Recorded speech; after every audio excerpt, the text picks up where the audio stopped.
Assalamualaikum warahmatullahi wabarakatuh. Ada satu bacaan yang setiap hari kita ucapkan tapi jarang benar-benar kita hayati. Satu surah pendek yang mungkin telah hafal sejak kecil, namun isinya lebih dalam dari samudra, lebih tinggi dari langit logika, dan lebih luas dari seluruh kisah hidup manusia. Pernahkah kita bertanya, mengapa Allah memilih Al-Fatihah sebagai kunci untuk membuka setiap rakaat dalam salat? Mengapa ia disebut sebagai Ummul Kitab, ibu dari segala ayat? Dan benarkah ada sandi ilahi yang tersirat dalam setiap katanya? Sandi yang hanya bisa terbaca oleh mata jiwa, bukan sekadar lisan. Video ini bukan sekadar membahas tafsir, bukan pula ceramah biasa. Ini adalah perjalanan batin, sebuah undangan untuk menyelam lebih dalam dari yang pernah kita bayangkan. Untuk merasakan Al-Fatihah, bukan hanya membacanya. Untuk memahami, bukan hanya mengulang, tetaplah bersama kami hingga akhir. Karena bisa jadi, inilah momen di mana hati kita benar-benar mengenal jalan pulang. Sebuah perjalanan dari lisan menuju jiwa, dari hafalan menuju pemahaman, dari sekadar bacaan menjadi cahaya. Bab 1. Menyelami makna Al-Fatihah dalam dimensi jiwa. Al-Fatihah, surah pembuka dalam Al-Quran yang agung, bukanlah sekadar kumpulan kata yang diucapkan secara otomatis atau rutinitas yang mengisi waktu salat. Ia adalah pintu gerbang menuju kedalaman jiwa, undangan ilahi yang mengajak setiap insan untuk menyelami hakikat hubungan antara manusia dengan Sang Pencipta.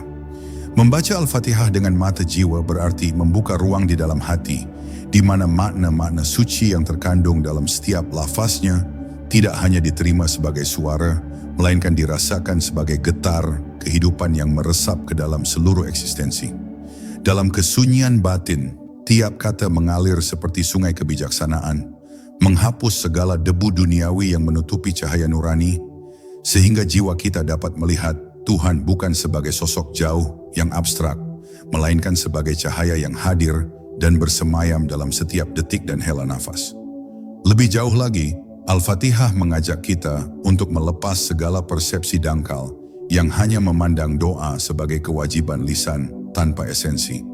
Ia mengajarkan bahwa membaca bukan hanya sekadar pelafalan, tapi sebuah proses mendalam yang menghubungkan hati dan jiwa dengan realitas ilahi yang tak terjangkau oleh indera biasa.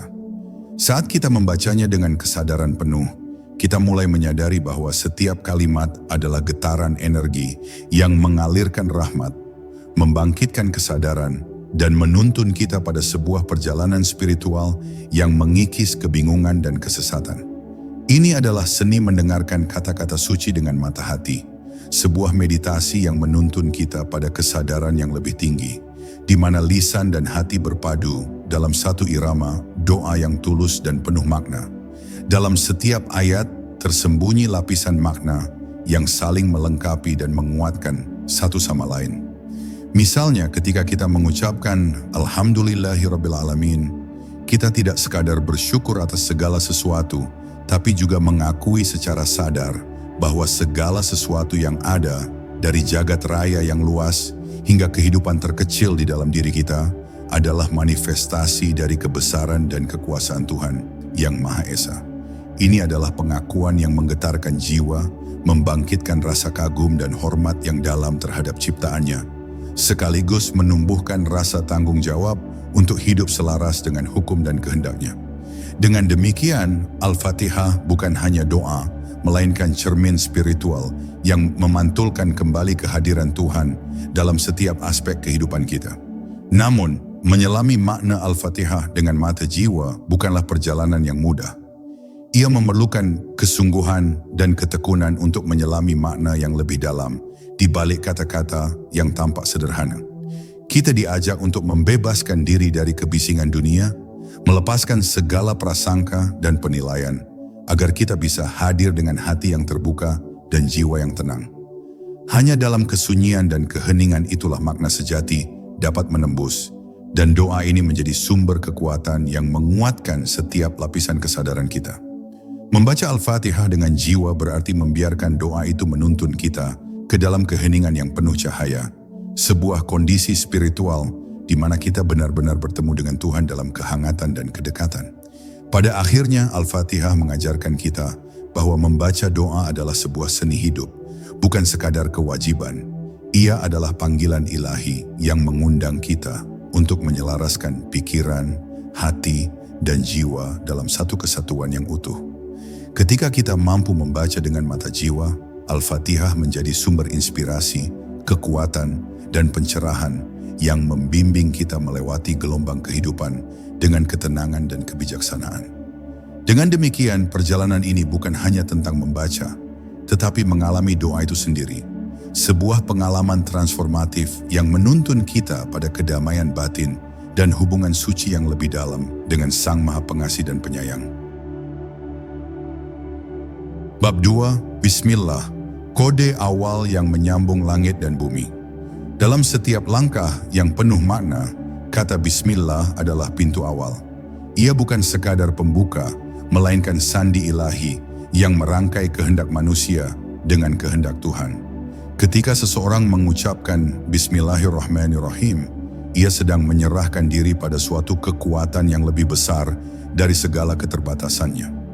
Di balik lafaz itu tersimpan energi permulaan yang suci, yang mengalir seperti cahaya lembut dari langit, menyentuh bumi dengan penuh kasih dan pengampunan.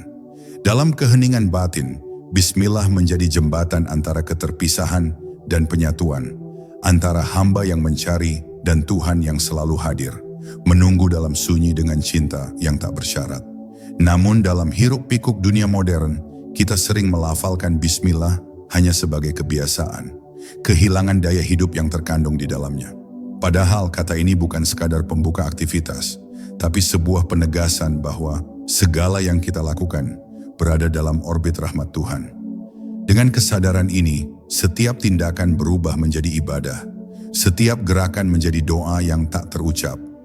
Bismillah mengembalikan kesadaran kita pada titik nol yang suci, mengingatkan bahwa tidak ada kekuatan sejati selain kekuatannya.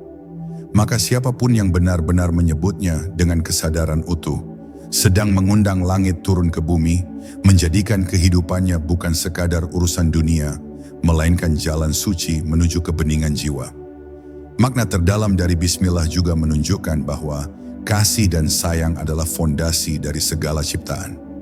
Dua nama agung yang mengikutinya, Ar-Rahman dan Ar-Rahim, bukanlah pengulangan, tapi resonansi yang berbeda dalam getaran cinta ilahi. Ar-Rahman adalah kasih yang meliputi seluruh makhluk, tanpa syarat, tanpa batas, seperti matahari yang menyinari semua. Sedangkan Ar-Rahim adalah kasih yang lebih dalam, khusus, yang mendekap jiwa-jiwa yang sadar dan kembali kepadanya dengan penuh kerendahan hati. Ketika kita membaca Bismillah, kita sedang membenamkan diri dalam samudera kasih tersebut, dan pada saat yang sama, menyalakan cahaya dalam hati agar mampu menyayangi sebagaimana Tuhan menyayangi. Bismillah juga mengajarkan kita tentang niat, bahwa apapun yang dilakukan tanpa kesadaran spiritual hanyalah gerakan hampa. Ia adalah pemurni kehendak, penjernih tujuan. Ucapan ini, bila keluar dari mulut yang terhubung dengan hati yang jernih, menjadikan niat itu suci dan amal yang lahir darinya bercahaya. Dalam kehidupan yang seringkali penuh ambisi dan motif tersembunyi, Bismillah mengajak kita untuk memulai segalanya dengan tujuan yang benar. Bukan untuk kepentingan pribadi semata, tapi untuk menyatu dengan kehendak Tuhan dalam segala aspek kehidupan. Maka sesungguhnya Bismillah bukan hanya kata, tapi kompas ruhani yang menuntun kita untuk tetap berada di jalan cahaya, meskipun dunia menawarkan banyak jalan gelap yang tampak menggiurkan. Akhirnya, memahami Bismillah dengan mata jiwa berarti membuka kesadaran akan kehadiran Tuhan dalam setiap detik kehidupan kita. Ia bukan hanya lafaz pembuka surat, tapi nyala kecil dalam hati yang menyala saat kita mulai, melangkah, dan berniat. Ia adalah bukti bahwa Tuhan tak pernah jauh, bahkan dalam hal terkecil sekalipun. Dengan mengucapkan Bismillah, kita sedang menyelaraskan diri dengan frekuensi ilahi dan menyerahkan seluruh keberadaan kita kepada Yang Maha Mengetahui. Di sanalah letak ketenangan sejati, ketika segala sesuatu tidak dimulai dari ego, melainkan dari kesadaran bahwa kita hanyalah makhluk. dan Dialah yang Maha Awal serta Maha mengawali segalanya. Bab 3, Rabbul Alamin, Tuhan semesta yang dekat sekaligus tak tergapai. Ketika lidah mengucap Rabbul Alamin, sesungguhnya hati sedang diajak untuk meluaskan cakrawala pemahaman. Ini bukan hanya pengakuan terhadap Tuhan sebagai pencipta, tetapi penegasan bahwa Dia adalah Rabb, pemelihara, pengatur dan pengasuh atas seluruh alam. Kata alamin menjangkau lebih dari sekadar dunia fisik. Ia meliputi segala dimensi yang tampak dan tersembunyi, yang dikenal maupun yang tak terjangkau oleh akal manusia. Dalam satu ungkapan sederhana ini, kita diajak untuk menanggalkan pandangan sempit tentang Tuhan yang hanya hadir saat kita memanggilnya dalam doa, lalu dilupakan saat sibuk dengan urusan dunia. Rabbul Alamin adalah Dia yang menyusup dalam setiap detail hidup, dalam detak jantung yang tak kita sadari, dalam tarikan napas yang begitu otomatis namun tak pernah luput dari kasih-Nya. Kesadaran akan keberadaan Tuhan sebagai Rabb membuat kita melihat hidup dengan lensa baru. Kita mulai memahami bahwa semesta ini bukan sekadar tatanan materi yang bergerak secara acak, melainkan panggung agung yang digerakkan dengan kasih sayang dan kebijaksanaan ilahi. Tuhan tidak menciptakan dan lalu membiarkan, seperti tukang jam yang meninggalkan arlojinya setelah selesai dirakit. Tidak, Rabb berarti Dia terus merawat, menyempurnakan, dan mengatur segala sesuatu dengan tujuan yang penuh makna. Bahkan peristiwa-peristiwa kecil yang tampak acak pun, jika dilihat dengan mata jiwa, menyimpan pelajaran dan pesan yang telah ditata oleh Rabb kita. Inilah kebesarannya, hadir di balik layar kehidupan, membimbing kita dengan halus tanpa harus selalu terlihat secara kasat mata. Dan ketika kita menghayati bahwa Tuhan adalah Rabb seluruh alam, kita pun diajak untuk menanggalkan kesombongan. Karena tidak ada satupun yang luput dari pemeliharaannya. Baik itu manusia, hewan, tumbuhan, planet, maupun bintang-bintang di angkasa yang berjuta tahun cahaya jauhnya. Semua tunduk dalam harmoni ciptaannya. Maka, siapa kita hingga merasa mampu hidup tanpa bimbingannya? Siapa kita hingga merasa cukup dengan ilmu dan kekuatan sendiri, seakan-akan tak butuh sentuhan ilahi? Rabbul Alamin memanggil kita untuk kembali rendah hati, menyadari bahwa setiap keberhasilan adalah hadiah, setiap napas adalah anugerah, dan setiap kesulitan adalah bagian dari pendidikan ruhani yang lembut, namun mendalam. Menariknya, kata Rabb juga mengandung makna pendidikan dan pertumbuhan. Ia bukan hanya Tuhan yang menciptakan, tetapi juga Tuhan yang mendidik hamba-Nya secara bertahap, sesuai kadar dan kesiapan jiwa. Inilah mengapa setiap orang punya jalannya sendiri dalam menemukan Tuhan, karena Rabb tidak membandingkan satu dengan yang lain. Dia membimbing hati kita masing-masing dengan keunikan yang penuh kasih. Maka saat kita merasa terjatuh, tersesat atau jauh, Rabb kita tidak sedang menghukum, melainkan sedang mendidik dengan cara yang hanya bisa dimengerti bila kita diam dan mendengarkan. Proses ini bukan bentuk penolakan, melainkan panggilan agar kita tumbuh menjadi lebih dalam, lebih lembut, dan lebih sadar akan siapa sebenarnya yang memelihara kehidupan kita. Akhirnya Rabbul Alamin bukan hanya Tuhan dari kejauhan, melainkan Tuhan yang begitu dekat, lebih dekat dari urat leher kita sendiri. Ia bukan konsep, bukan ide, tapi kehadiran yang nyata dalam kehidupan ini, meski tersembunyi dalam keheningan. Dengan menghayati makna Rabbul Alamin, kita tidak lagi merasa sendiri di dunia ini. Kita sadar bahwa semesta adalah ayat-ayat yang hidup, dan setiap peristiwa adalah isyarat darinya.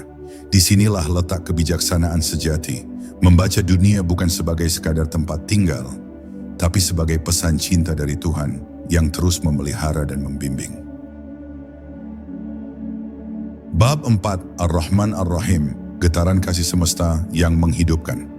Dua nama agung ini, Ar-Rahman dan Ar-Rahim, bukanlah sekadar pengulangan puitis. Mereka adalah cerminan dari dua sisi kasih Tuhan yang saling melengkapi dan mengalir tanpa henti. Ar-Rahman adalah pancaran kasih yang mencakup segalanya. Seluruh ciptaan, baik yang menyembah maupun yang mengingkari, yang suci maupun yang lalai. Ia adalah matahari yang tidak membeda, hujan yang turun tanpa syarat.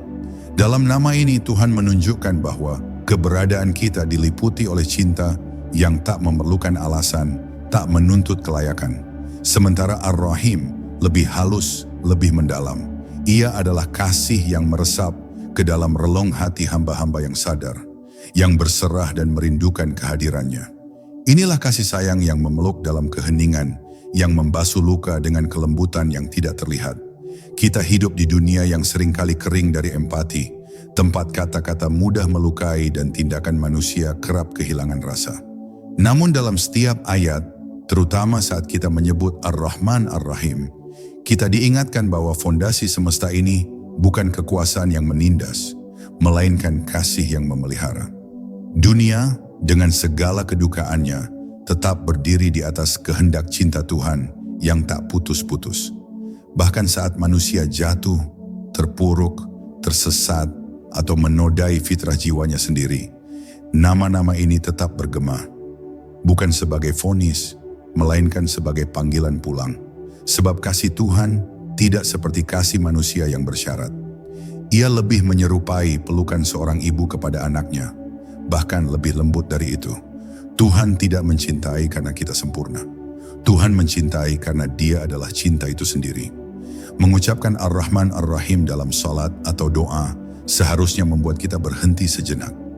Bukan sekadar untuk melafalkannya dengan benar, tetapi untuk meresapi maknanya dalam sunyi hati. Di sana kita mungkin akan menangis, bukan karena lemah, tapi karena sadar bahwa selama ini kita hidup dalam kasih yang tak pernah menuntut balas. Betapa sering kita jauh, namun tetap diberi. Betapa sering kita lalai, namun tetap dijaga.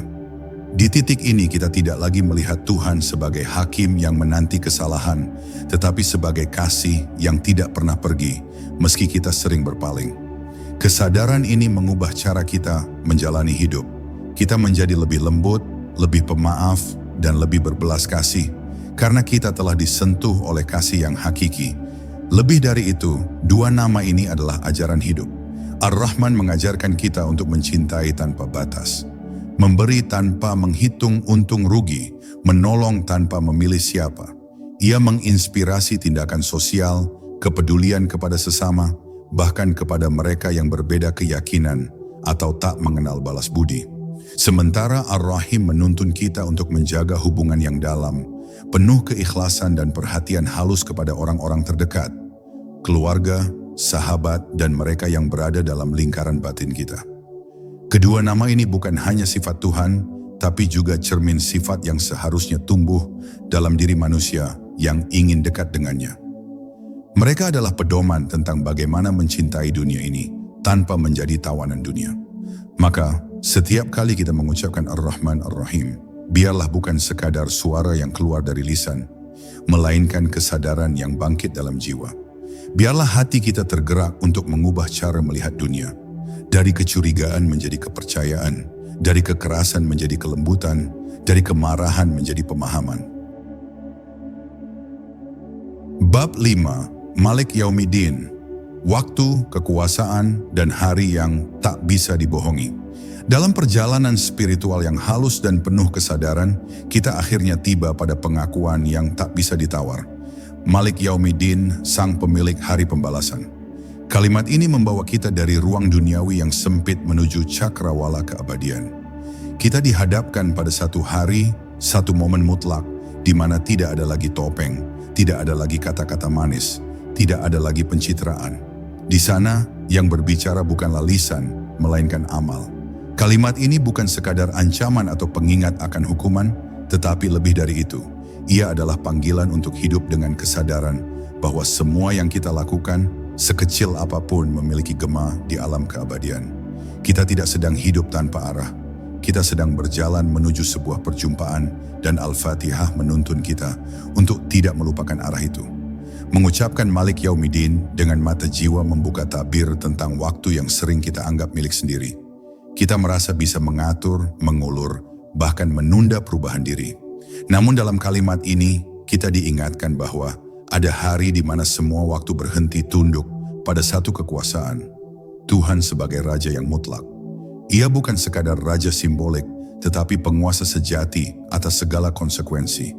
Dunia ini memberi kita ruang untuk memilih, namun hari pembalasan adalah cermin abadi dari semua pilihan itu. Ketika kita menyebut kalimat ini dengan sadar, Kita seperti sedang menandatangani kontrak jiwa, bahwa hidup ini harus dijalani dengan penuh tanggung jawab, karena tidak ada yang tersembunyi dari pandangannya, tidak ada yang sia-sia di hadapannya. Namun keindahan kalimat ini juga terletak pada kenyataan, bahwa yang memegang hari itu adalah Tuhan, yang juga disebut Ar-Rahman dan Ar-Rahim. Maka kita tidak takut karena ancaman, tetapi kita bersiap karena cinta. Kita tidak cemas karena azab, melainkan kita ingin datang pada hari itu dalam keadaan layak dipeluk oleh rahmat-Nya. Kita tahu, sebesar apapun kesalahan kita, jika kita datang dengan hati yang remuk, dengan jiwa yang bertobat, maka pintu pengampunan-Nya akan lebih luas dari langit dan bumi. Disinilah keseimbangan spiritual dibentuk, antara harap dan takut, antara cinta dan tanggung jawab, antara kelembutan kasih dan tegasnya keadilan. Malik Yaumiddin bukan penghakiman tanpa belas kasih, tapi keadilan yang dibalut rahmat. Di dunia ini, manusia bisa lolos dari hukum. Kata-kata bisa direkayasa, fakta bisa dibelokkan, kekuasaan bisa disalahgunakan. Tetapi Malik Yaumiddin memberi janji bahwa kelak semua itu akan lurus kembali. Bahwa setiap air mata yang tumpah karena kezaliman tidak pernah sia-sia. Bahwa setiap kebaikan yang dilakukan dalam sepi, tanpa tepuk tangan dan sorotan, akan mendapat tempat yang paling mulia di sisinya. Kalimat ini membentuk jiwa yang merdeka, yang tak butuh pengakuan dunia, karena sudah cukup tahu siapa yang sebenarnya menilai. Maka hidup pun menjadi lebih jujur, lebih lembut, dan lebih ringan, karena kita sadar, yang kita tuju bukan panggung, tapi perjumpaan. Akhirnya ketika kita mengucapkan Malik Yaumiddin, kita sedang melatih diri untuk hidup dalam kesadaran penuh. Kita tidak berjalan dalam gelap dan kita tidak sendirian. Kita adalah jiwa yang sedang menuju rumah asal, dan hari itu, hari pembalasan, adalah momen untuk kembali ke pelukan Tuhan. Maka bukan ketakutan yang menggerakkan kita, tapi kerinduan. Bab 6. Iyyaka na'budu wa iyyaka nasta'in. Perjanjian rahasia antara jiwa dan sang pemilik hamba. Disinilah titik balik yang paling sunyi namun paling agung dalam Al-Fatihah. Iyyaka na'budu wa iyyaka nasta'in. Kepadamu saja kami menyembah dan kepadamu saja kami memohon pertolongan.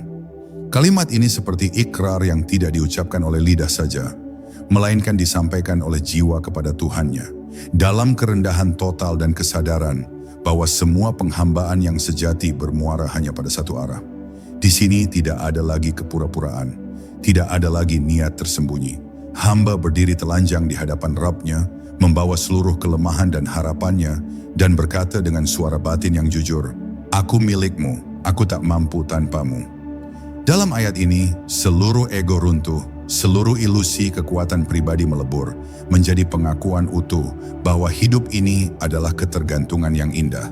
Menariknya, kalimat ini menggunakan kata ganti kami, bukan aku. Padahal setiap orang membacanya sendiri, dalam salat yang personal, dalam dialog batin yang hening. Ini bukan kesalahan bahasa, melainkan pelajaran bahwa kita tidak bisa berjalan sendiri menuju Tuhan. Kita adalah bagian dari jamaah ruhani, bagian dari komunitas makhluk yang sama-sama berusaha kembali kepadanya. Dalam doa ini setiap jiwa mewakili seluruh umat manusia, seluruh makhluk yang mengabdi dan membutuhkan. Maka kita diajak untuk tidak egois dalam perjalanan spiritual. Kita berdoa bukan hanya untuk keselamatan diri, tetapi untuk semua yang sedang mencari cahaya, semua yang sedang tenggelam dalam luka, dan ingin kembali pulang. Inilah solidaritas ruhani yang tak terlihat, namun dirasakan dalam gema doa yang tulus. Bagian pertama dari ayat ini, Iyyaka na'budu, adalah deklarasi cinta yang paling suci. Kata na'budu berasal dari akar kata ubudiyah, penghambaan. Tapi bukan penghambaan yang memenjarakan, melainkan penghambaan yang justru membebaskan. Di dunia ini, siapapun yang menyembah selain Tuhan, uang, kekuasaan, popularitas, akan terjerat dan kehilangan jati dirinya. Tapi mereka yang menyembah Allah justru menemukan kebebasan. Karena hanya kepada Tuhan kita tidak perlu menjilat. Hanya kepada Tuhan kita bisa bersimpuh tanpa rasa malu. Hanya kepada Tuhan kita bisa menjadi diri sendiri tanpa perlu topeng dan sandiwara. Maka na'budu bukan sekadar ritual, tapi sikap hidup yang penuh kesadaran bahwa penghambaan ini adalah jalan pulang menuju jati diri yang utuh. Lalu bagian kedua, wa iyyaka nasta'in, adalah kelanjutan logis dan emosional dari penghambaan itu. Setelah mengakui bahwa kita hanya mengabdi kepadanya, kita pun mengakui bahwa kita tak bisa melakukannya sendirian. Kita butuh pertolongan, kita butuh digandeng, dipandu, dikuatkan. Kalimat ini bukan sekadar permintaan bantuan, tapi pengakuan bahwa kita lemah. Dan di balik pengakuan ini ada kebijaksanaan besar, bahwa lemah itu bukan aib, tapi jalan untuk dekat. Sebab yang sombong tak akan pernah mencari Tuhan, sementara yang lemah dan sadar akan ketidakmampuannya akan selalu memanggil namanya. Dalam dunia yang menuntut kesempurnaan palsu, ayat ini adalah pelukan bagi mereka yang ingin jujur, bahwa kita semua rapuh, dan itu tak apa. Selama kita masih tahu kepada siapa harus bersandar, maka dalam satu ayat ini kita membangun hubungan yang utuh, pengabdian tanpa syarat dan permohonan tanpa malu. Kita tidak sedang menyusun kalimat untuk didengar Tuhan. Kita sedang menyatakan isi hati terdalam kita, yang selama ini mungkin tak bisa kita ungkapkan dengan kata-kata biasa. Bab 7, Ihdinas Syiratal Mustaqim. Jalan yang tak hanya lurus tapi juga terang. Ketika kita mengucapkan Ihdinas Syiratal Mustaqim, kita sebenarnya sedang menelanjangi jiwa kita sendiri. Kita sedang berkata kepada Tuhan, aku tersesat, aku lelah, dan aku butuh arah. Ini bukan sekadar permintaan untuk diberi petunjuk jalan. Ini adalah jeritan batin seorang musafir yang telah menyadari bahwa hidup ini tidak bisa diarungi hanya dengan peta buatan manusia. Kita tidak hanya ingin tahu kemana harus melangkah, tapi juga bagaimana agar langkah itu bernilai, agar setiap tapaknya membawa kita semakin dekat pada kebenaran. Maka kalimat ini adalah harapan, adalah permohonan dari makhluk yang terbatas kepada Yang Maha Tahu tentang jalan terbaik. Bukan hanya yang terlihat lurus, tapi juga yang membawa jiwa menuju cahaya. Kata syirat dalam ayat ini bermakna jalan besar, bukan setapak sempit, tapi jalan lebar yang mengantar banyak orang.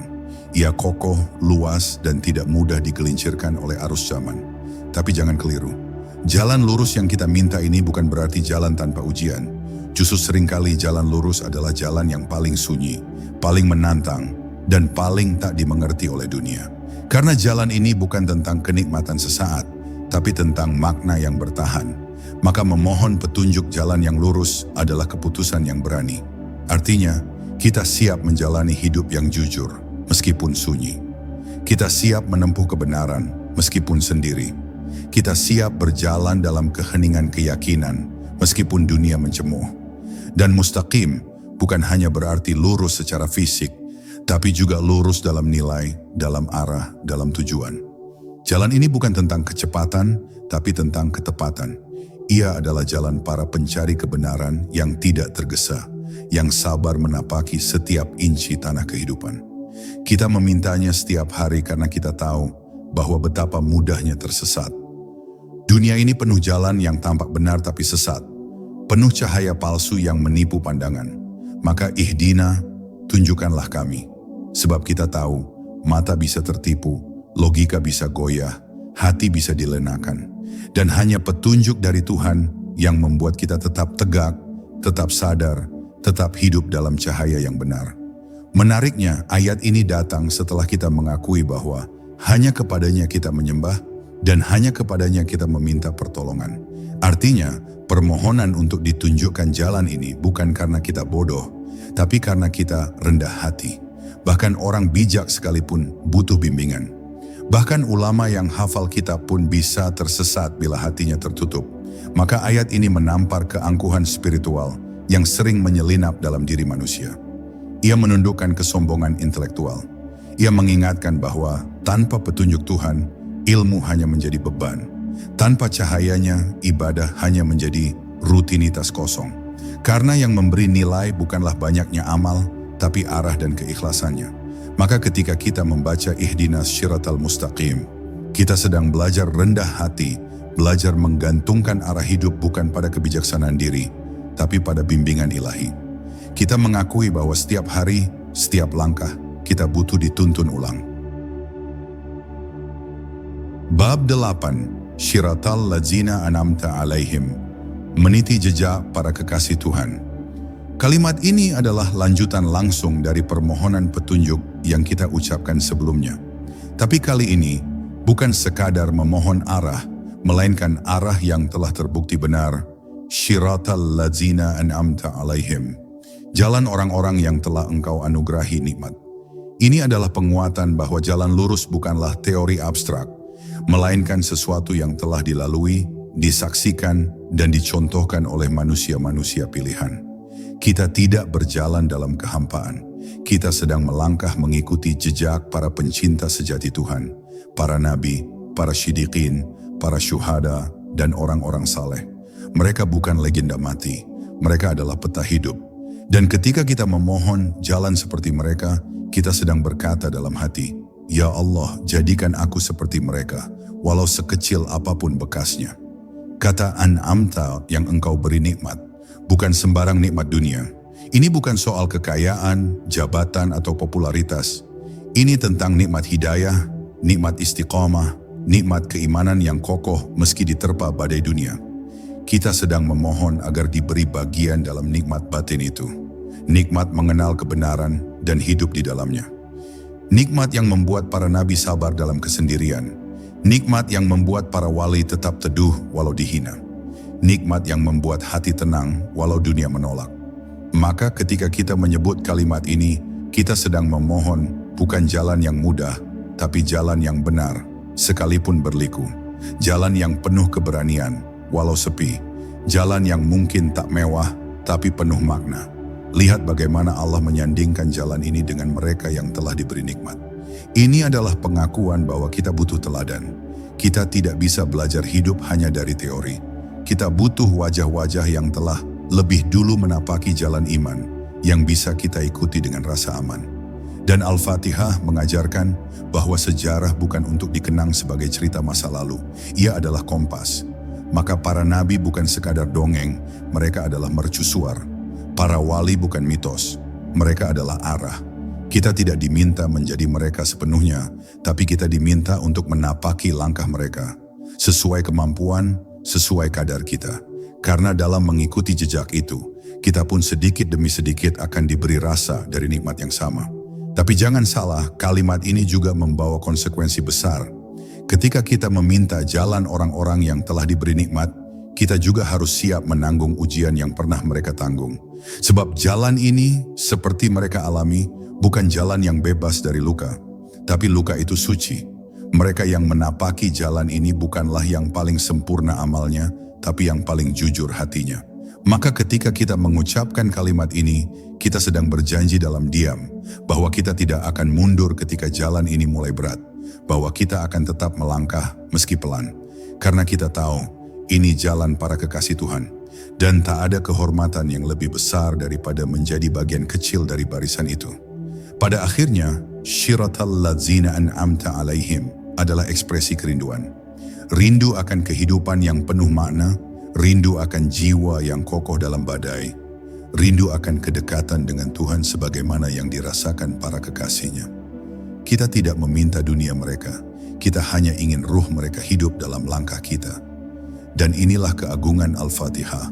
Ia mengubah permohonan menjadi perjalanan, mengubah ayat menjadi cahaya, dan mengubah kita dari pejalan biasa menjadi pencari jejak surga. Bab 9. Ghairil maghdubi alaihim waladdallin. Dua jurang jiwa yang menghapus arah. Setelah kita memohon untuk dituntun menuju jalan orang-orang yang diberi nikmat, Al-Fatihah mengajarkan kita untuk juga berhati-hati terhadap jalan yang gelap. Ghairil maghdubi alaihim waladdallin. Bukan jalan orang-orang yang dimurkai dan bukan pula jalan orang-orang yang tersesat. Ini adalah penutup yang tajam seperti cermin yang memperlihatkan sisi gelap yang sering kita abaikan. Karena setiap pencari cahaya, jika tidak waspada, bisa saja tergelincir kedua jurang ini, murka dan kesesatan. Keduanya memiliki wajah yang berbeda, tapi sama-sama menjauhkan kita dari Tuhan. Maka ayat ini bukan hanya peringatan, melainkan penjaga arah. Ia seperti pagar yang tak terlihat, tapi sangat menentukan apakah kita benar-benar menuju cahaya, atau justru mulai menjauh dalam diam. Kita mulai dari maghdubi alaihim, orang-orang yang dimurkai.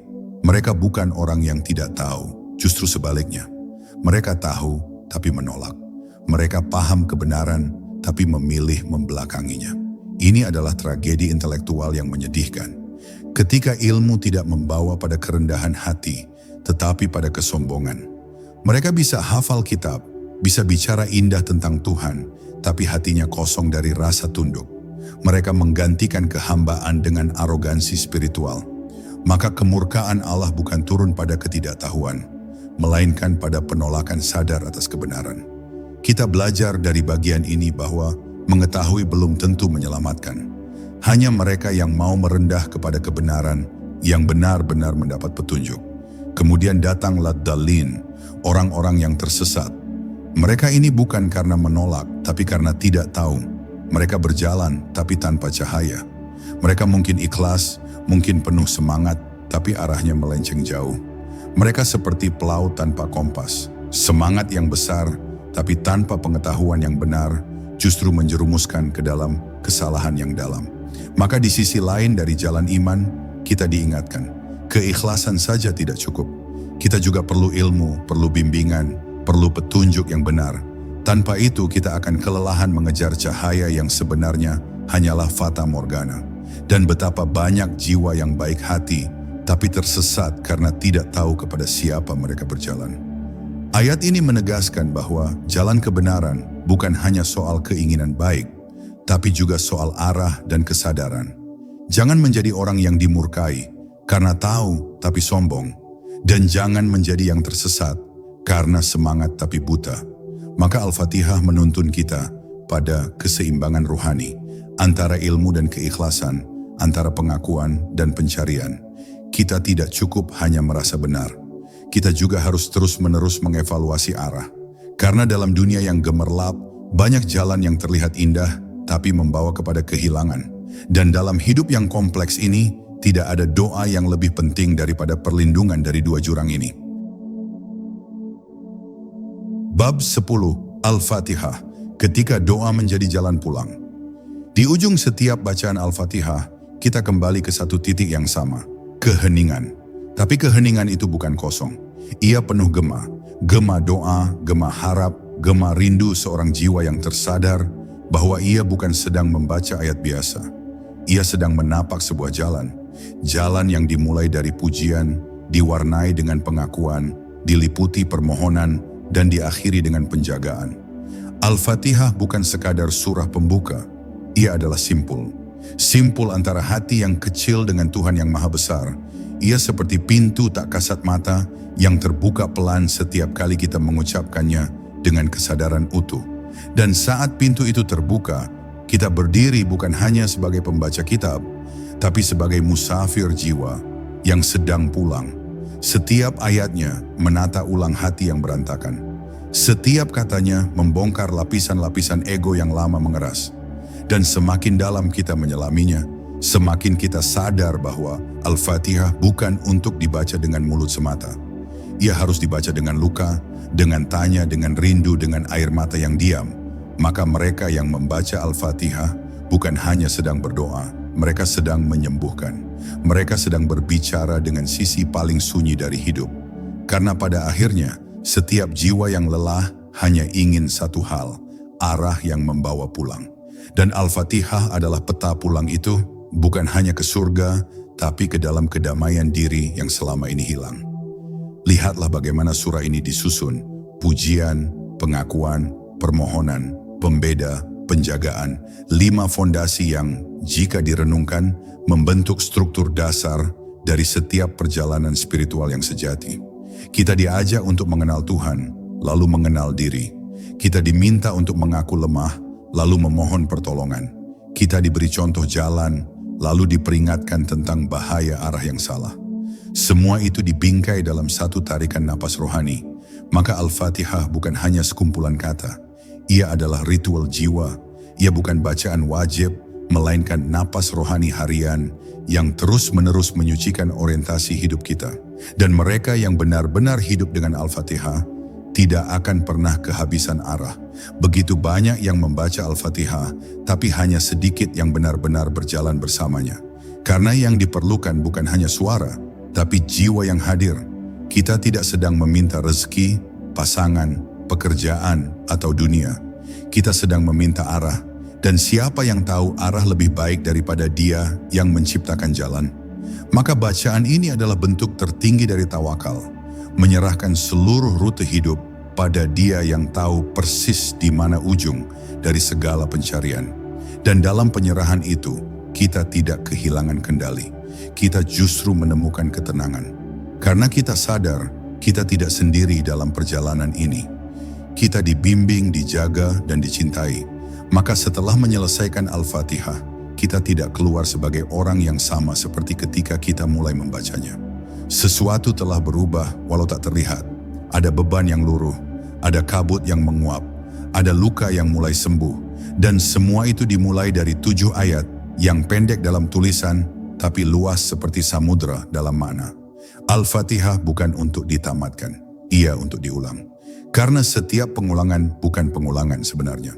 Ia adalah pendalaman, seperti bumi yang setiap hari berputar menghadap matahari, begitu pula jiwa yang setiap hari kembali menghadap Tuhan melalui surah ini. Dan dalam putaran itulah kita terus mendekat, bukan karena kita sempurna, tapi karena kita sadar bahwa kembali kepadanya adalah satu-satunya jalan pulang yang sejati. Dan kini, kita telah sampai di ujung perjalanan. Bukan untuk menutup makna, tapi untuk membuka kesadaran yang lebih dalam. Karena sejatinya, Al-Fatihah tidak pernah benar-benar selesai dibaca. Ia akan terus hidup, terus bergetar dalam jiwa yang mau mendengarnya. Bukan dari luar, tapi dari dalam. Setiap ayatnya adalah cermin yang memantulkan wajah asli kita di hadapan Tuhan. Dan semakin kita mendekat, semakin kita sadar bahwa bukan ilmu yang paling besar, tetapi kerendahan hati untuk terus kembali kepadanya. Jadikan Al-Fatihah bukan hanya bacaan dalam sholat, tetapi juga kompas dalam setiap langkah. Bacalah ia bukan hanya saat berdiri di hadapan kiblat, tetapi juga saat hati mulai kehilangan arah. Karena siapapun kita, dimanapun kita, sejauh apapun kita pernah tersesat, jalan pulang itu masih ada. Dan ia selalu dimulai dengan Bismillahirrahmanirrahim. Wassalamualaikum warahmatullahi wabarakatuh. Semoga damai dan cahaya selalu menyertai perjalanan jiwamu.